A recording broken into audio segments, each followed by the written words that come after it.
Howdy partners, I'm Sunset Carson, and I have a beautiful cowgirl guest here that I'd like to introduce you to in a couple minutes. I first met her in the Santa Monica Ballroom with Spade Cooley. She's a beautiful cowgirl, a beautiful singer. I'd like to introduce you now, Miss Carolina Cotton. Oh my goodness, what a gentleman. What a gentleman. The name was Helen Hagstom. Well, I knew he's Caroline. Oh, well, yeah. Well, they couldn't do anything with Helen Hagstom, so they decided to change it to Carolina Cotton. That's a beautiful name. Yeah, oh, well, thank you. See, well, I was from Arkansas, and they figured that, well, Carolina had a little more class than Arkansas. Now, nothing personal if any of you are from Arkansas now, but they figured that Carolina had a little more, you know. Well, Arkansas is a beautiful state. I love that. There's It good is. catfish down there. Yeah, yeah. Catfish Yeah. and hush puppies. Ever been down around Cache? No, I haven't. I could have went through there with some of my shows, but not to know of. Boy, did he ever say it. What did I do, put my foot in my big mouth? Cache had, let's see, 185 people for about 20 or 30 years, and then it got up to about 300 people. And I was going through there, and it looked just like Knott's Berry Farm. On one side of the town were all the old buildings, and then everybody got money and they moved to the other side of the street, see? So you had one side of the street that looked like a ghost town, and then here were all the buildings, see? So that's progress for you. You could have gone right through and never known the Well, difference. you know, the place where I was born and raised is almost that big. Where? Plainview, Texas. Oh, I've heard Plainview. Yeah, Jimmy Dean comes from there. Sure. I lived out in the country, about 21 miles in the country, and when it rained, then we couldn't drive a car to town because it's dirt roads, so my brother and I, we rode horseback into town. We got a quarter each. And we had two theaters, a Grenadier and a Texas. And if they were showing westerns at both of them, we'd go to one of them for a dime, and the other one was 12 cents, and we'd have money for 3 candy bars, you see. But if there was a love story on the Grenadier, we went to the Texas theater. Now we went there for, I think, 10 cents, and then we got a bar of candy and a bag of popcorn and a Coca-Cola and 2 bars of candy, and we had one heck of a time. And ride 20 miles back and do the milking. Now, you believe that. That's You really true. believe that. That's true. That's true. Hey, did you ever play any of those little theaters in Texas? I think they call it Texas Chain. And be bicycling back and forth. They weren't Yeah. big enough, you know. The Joy Circuit. Right. You couldn't make enough money playing one theater. So you'd do a show here while they're playing the movie there, and then you'd switch. You'd run over here and do a show while they're playing the movie over there. Yeah, you bicycle on that. Yeah. Oh, God. And a lot of times we had 2 shows a day in 2 towns. You know, if the theater wasn't big enough, you'd only have 3 shows in one and 2 in the other. You see, and you bicycle, you do one show, you run over that theater, set up and do another, you'd run back. By that time, the other picture done, you was back and forth all day on the 2. Yeah, you did say you played with Tommy Scott. I remember that. Well, Tommy and Frank is 2 very good friends of mine. Yeah. I replaced Colonel Tim McCoy, you know, Tim Oh, McCoy. oh, yes. Wasn't Tim he was great? with them for many years on the road, and when Tim had his pacemaker put in, they called me and asked if I'd go in and work for Tim while he was gone, so I went down and worked, I think, 3 or 4 months with Tommy and Frankie. We toured the country, went to Canada and all that. We had a lot of fun on it, and came back again, and Tim got sick on a second time, and he called me again, so I went out and worked out the rest of the tour for Tim again, and then I guess about a year after that, then Tim passed away. And he was really nice, John. He was really. Have you ever met Tim? I've met him. I never worked with him or anything. You know, He was rather proper and everything. You know, being a colonel in the cavalry and all of that. You know, he was. Right. And I used to. Well, I loved when he walked through the doors, you know, and he had those big eyes, you know, and he'd scan a room, you know, he'd bird dog that room, and not move them eyes and go from one room to the other, you know. And I've showed a lot of shows where his picture was showing along with mine, And a lot of times when you come out and you start looking with those eyes, them kids get up out of that front row and move back 2 seats. Oh, you know, that's one thing I really miss of the boys and girls. Yeah. You know, at the theaters, oh, they laugh and they get so excited about things, you know, and they love the show. Oh, yeah. I love the road. I did. Yeah. I must tell you, several years ago, I'm a teacher now, and I was teaching down in Central America, and John Wayne was playing at the theater in the Alamo.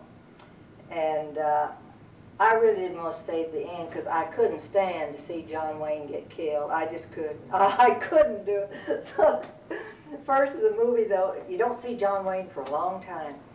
And I tell you, when he finally rode in that picture, the whole theater just stood up and cheered. And these weren't little kids, these were GIs. And just everybody, it just made you feel good, you know, to see the hero get a welcome, you know. Well, at the time he was a hero, you know, before the end of the picture. And one. Yeah, Bob was, you know, he was the king of the country, wasn't he? Yeah, he still is. Still is. You better believe it. Still the king. Yeah, sure is. Well, tell me, how are you enjoying this down here? Hey, this is wonderful. Isn't it great? Absolutely wonderful. So many of the people get a chance to meet and come around this Oh, way. they make you feel so good. Yeah, they do. They come from miles. And they still cheer for the hero and boo the villain and whoop it up. They're having a wonderful time with Pierce Lyden, you know, one of the old movie bad men. You know. Oh, sure. He was down there one day. They hated on the screen because he was always going to shoot the cowboy in the back.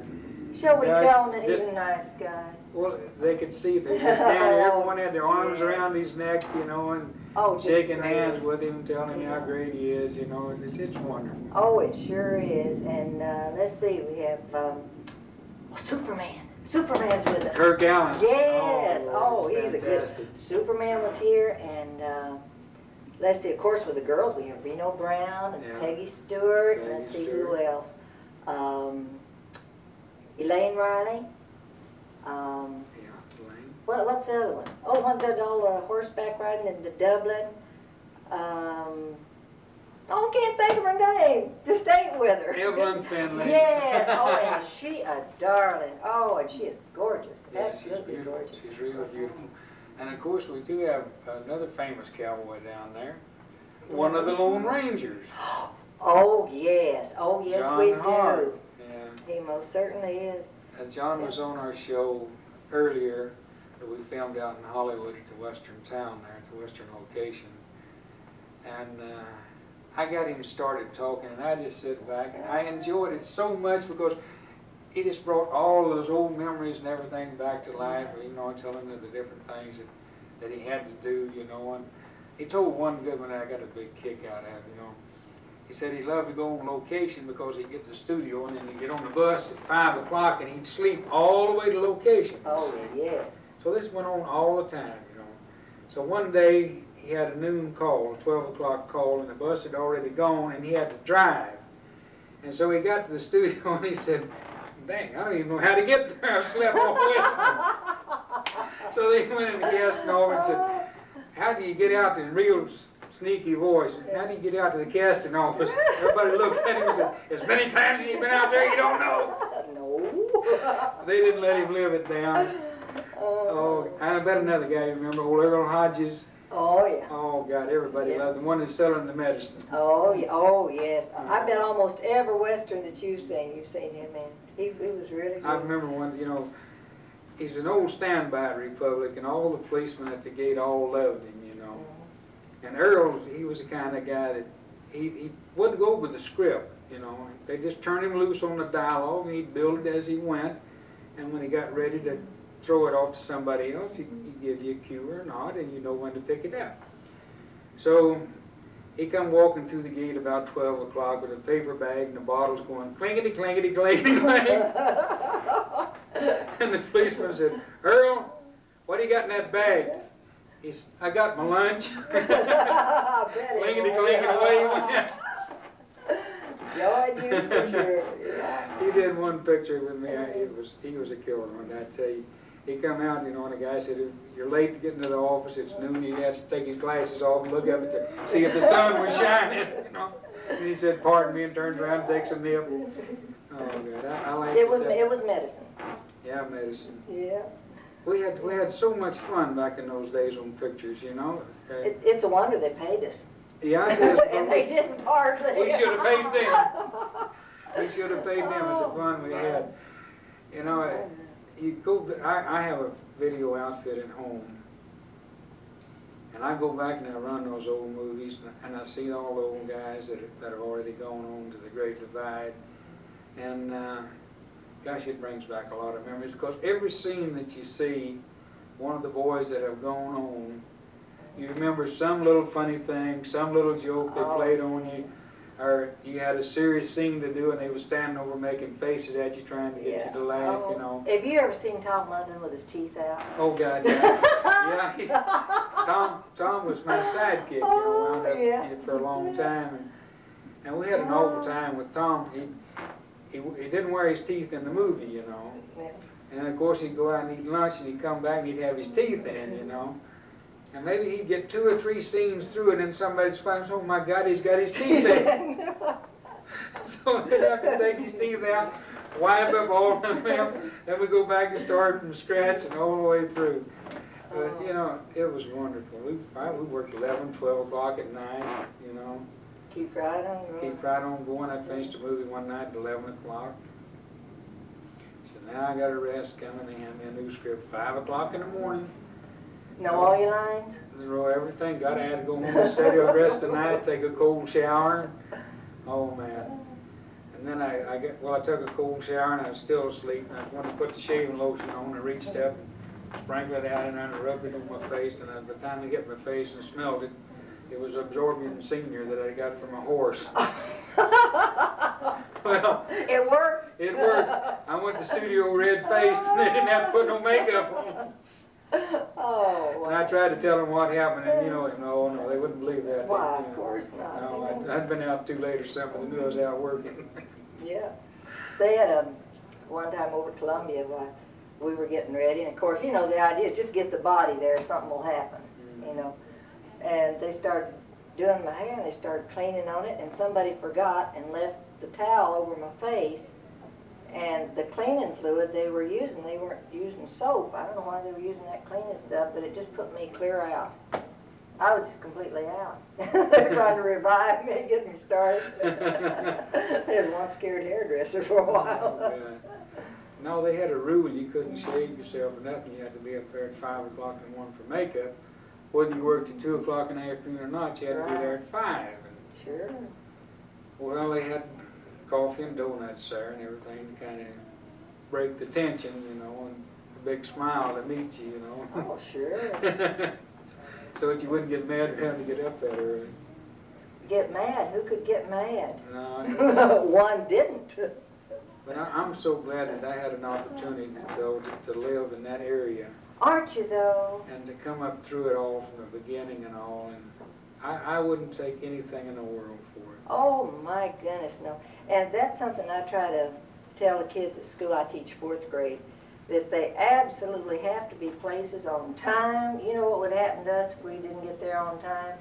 If somebody says jump, you jump. You don't stand there and ask why 15 times. You just do it. No, if you had a flat tire, you got a taxi cab and you got there fast. Or you ran. You didn't say I had a flat tire and I'm late. No way. Because when that sun come up, that camera started rolling with or without you. You better be there. You didn't work anymore. And too many times without you, it didn't work.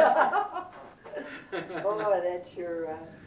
Well, Carolyn, you know, it's been just wonderful to have you come in and visit with us on the Hollywood Nostalgia Theater. And it's been wonderful. Are they going to show this where my kids can see it back in Bakersfield? Your kids will get to see it in Bakersfield. Really? And I'll see that you get a tape of it. Really? Okay. Oh my goodness, thank you. Will do. Isn't that great? Can I kiss him? Can I kiss Right. the hero? Oh my goodness. Now you have to kiss the horse right off. I'll do it. Ladies and gentlemen, I hope you enjoyed this episode of the Hollywood Nostalgia Theater with Miss Carolina Cotton. Until we see you again, so long, goodbye, and may God bless you. Bye now.